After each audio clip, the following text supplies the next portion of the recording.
Welcome to the practice of centering prayer.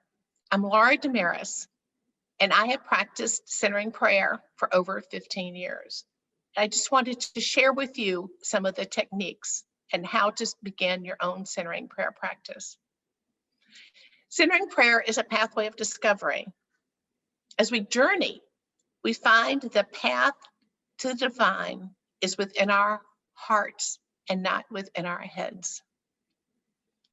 Our heart is best traveled by learning to withdraw our attention from our thoughts. We think all day, constantly.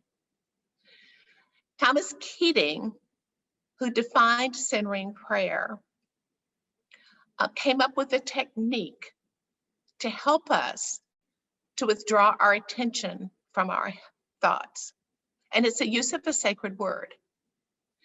And this sacred word is not sacred in the sense the word itself has special meaning to us. It's sacred because it's used within a centering prayer session. Word can be a short 1 or 2 syllable word. Beloved, light, divine, Abba, Father. Let go, be still, become. It's a short word that we're using as a placeholder. It's something that replaces our thinking. And it's something that becomes a signal to withdraw our attention from our thoughts to the intention of being present within our hearts. When you choose a word, stick with that word. Don't shop around for words, especially during a centering prayer session. Use a word, use it for 4 or 5 months. The intent is just to allow this word to become natural. It doesn't matter what the word is.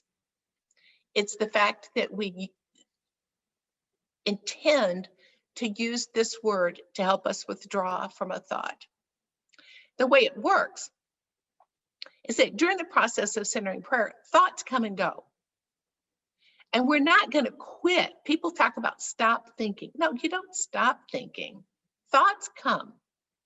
You don't grab hold of that thought. You don't have specific attention to that thought. Allow the thought to go. Bring in your sacred word. Let it be. Or let go. Bring in your sacred word and allow yourself to settle back down. Intention from your thought to your heart space. And as you experience centering prayer, you'll find that the heart space grows. And this is the main technique with centering prayer. But we also want to set up a space. It's a space that says, we're going to practice centering prayer now. We want a place that's comfortable. We want to sit in a chair. We can sit on the floor. We can lay down. It doesn't matter what you're doing, but you're attending. It's not a time to totally relax. You're attentive. You can have a candle. You can have something sacred, something that has meaning to you and a place to define this time. And the other important aspect of the practice is to have some type of a timer. I use a centering prayer app.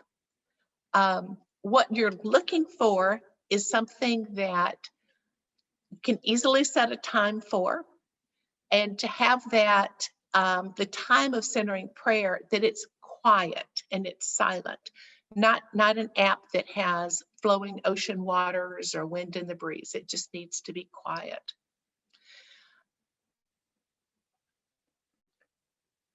You determine ahead of time when you're going to practice.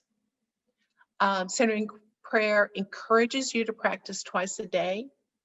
And that intent is really just so that you get into the practice of connecting with your heart space. It's like riding a bicycle, to let go of thoughts and have the intent of staying within your heart space. It's one of those things, they say practice makes perfect. How long you practice, when you practice, is up to you. They recommend 20 minutes. It's hard for some people when you're first learning to practice 20 minutes. Don't let the time be a distractor. Don't say, I can't sit for, if I can sit for 10 minutes, if I can sit for 12 minutes. It's your practice. It's something you're defining for yourself. I find centering prayer incredibly rewarding, and I know you will too. And I wish you well as you journey into your practice of centering prayer, and go gently.